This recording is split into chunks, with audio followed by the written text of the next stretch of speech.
আজ আমরা দেখব CSS এর টেক্সট ট্রান্সফরমেশনটা আসলে কি।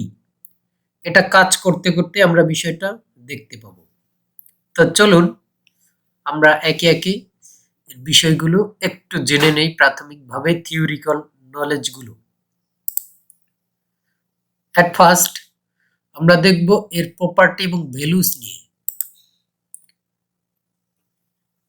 চলুন এর প্রপার্টি গুলো দেখে নিই। এর প্রপার্টি হলো টেক্সট ট্রান্সফর্ম এর ভ্যালু হলো capitalise, upper case, lower case এবং নান, এই কয়টা ভ্যালু ব্যবহার করে।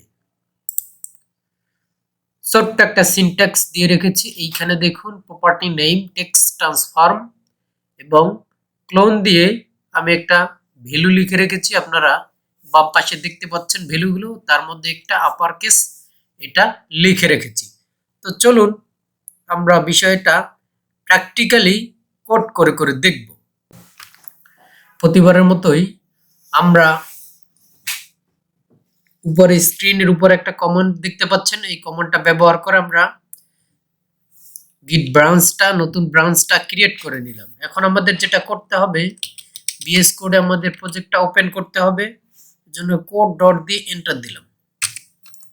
এখানে লক্ষ্য করুন আমাদের পূর্বে থেকেই দুইটা হেডিং আছে এবং একটা প্যারাগ্রাফ আছে। আমরা একটা কাজ করি, আমাদের যেটা করতে হবে আর একটা প্যারাগ্রাফ এখানে লিখব,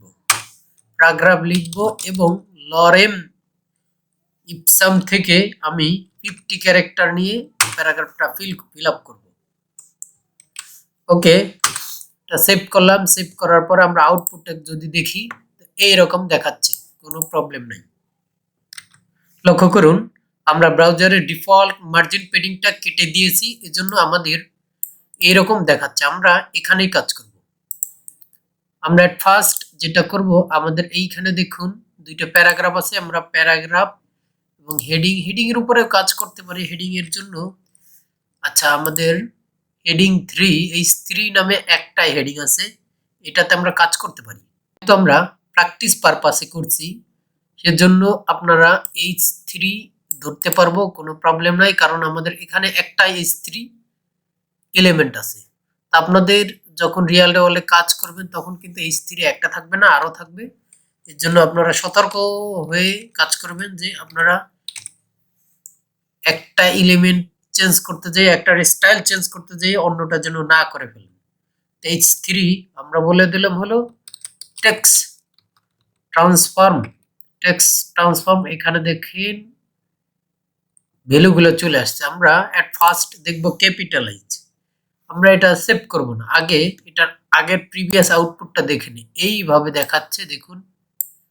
আচ্ছা, এখানে ক্যাপিটালাইজ দিলে তো একটা উন্নত হবে না, তারপরও দেখি আমরা ওয়েবের প্রথমটা ডব্লিউ বড় হাতের, ডিজাইনের ডব্লিউ বড় হাতের, এন্ড দেখে ছোট হাতের, আর বাকিগুলো বড় হাতের আছে। মানে বড় হাতের, দ্যাট মিন্স ক্যাপিটাল লেটার আছে প্রথমটা। আমরা এটা যখন সেভ করব, সেভ করার পরে আউটপুটটা দেখি। এইখানে দেখুন আউটপুটটা এখানে, হ্যাঁ এইখানে, সরি, আমরা এইখানে দেখুন এই যে H3 এটা কাজ করছি। আচ্ছা, আমরা প্রিভিয়াস এটা খেয়াল করিনি, আমরা ভাবছিলাম উপরেরটা। আচ্ছা, উপরেরটাই দেই, H2 ওটা। H2 সেভ করলাম। সেভ করার পর আউটপুটটা দেখুন, এইখানে দেখুন সবগুলো প্রথম যে ক্যারেক্টারটা, ফার্স্ট ক্যারেক্টারটা ক্যাপিটাল হয়ে গেছে। এটাই হলো ক্যাপিটালাইজের কাজ। আমরা যদি চাই যে আমরা এই একটা প্যারাগ্রাফের মধ্যে দিতে পারি ক্লাস নেম,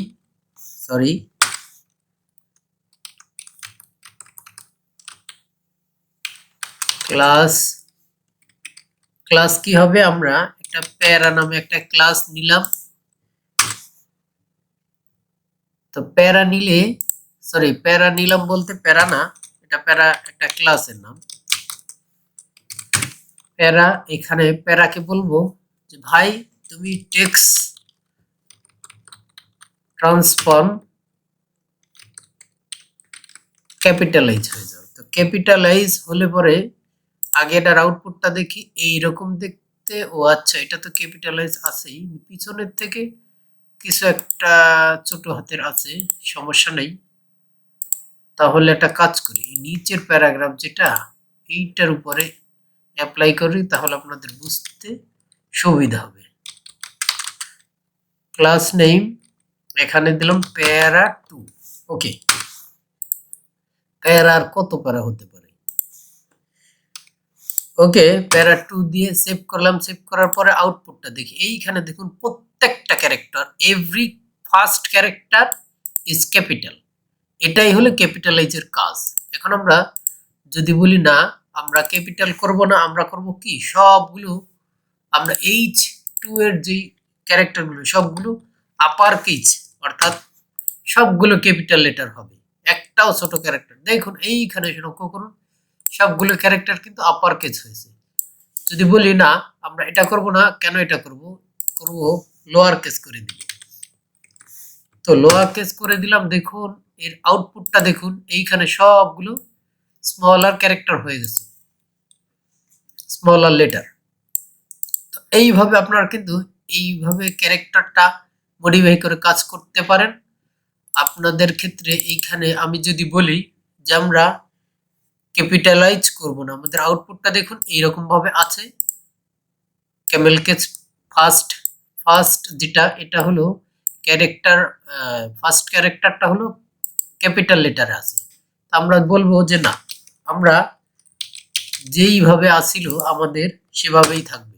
আমরা নান করে দিতে পারি। দেখুন ডিফল্ট ভাবে যেভাবে আছে সেইভাবে কিন্তু আউটপুট আসতেছে। আমাদের অনেক সময় আছে যে পুরো ক্যারেক্টারটা ক্যাপিটাল লেটার বা আপার কেস আছে, তো এর মধ্যে যে কোনো একটা, এখানে আমি একটু করে দেখাই তাহলে আপনারা বুঝতে পারবেন যে আপার কেস আছে।